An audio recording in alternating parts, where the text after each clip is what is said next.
co-founder of Functionland, where we are introducing a better alternative to cloud.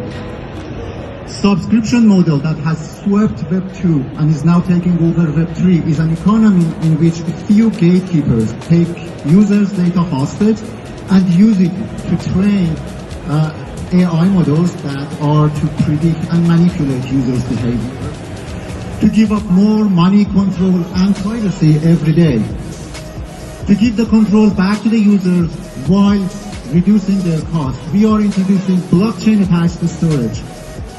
It is powered by Fula protocol, which creates a P2P mesh like a decentralized Google Cloud, and then users can install the platform on any hardware they have and join the network.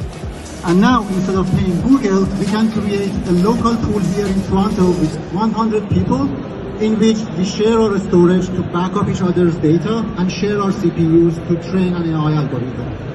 All in reciprocal transactions, which means in zero cost to us, and locally, which means without increased latency. Also, for monetization, developers use subscription fees right now, and a lot of content creators use ads to monetize their content. With this mechanism, a better approach is possible.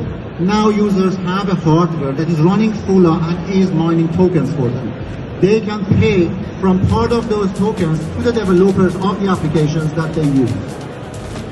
And to make it super simple for everyone to join this network, we are creating a prepackaged hardware that users can just plug it to the internet, open their phone, and start using the apps that are familiar to them, like these photos. And we are creating 2 more applications in-house before onboarding developers through hackathons and grants. This saw substantial initial traction from developers by being in the top 3% of projects on GitHub, winning the first place in Filecoin hackathons, and from consumers by having more than 500,000 pre-orders in less than a month, and from investors by onboarding 15 high-profile investors and partners. We have a diverse skill set in our team of 25 people, ranging from AI, software, hardware, to finance, marketing, and design. And from the numbers we got in our pre-order and studying similar projects like Helium, we anticipate to reach to more than $100 million annual revenue from the software side and the protocol, which is our main source of revenue. Thank you, and looking forward to your questions. All right, let's have a round of applause for Ehsan.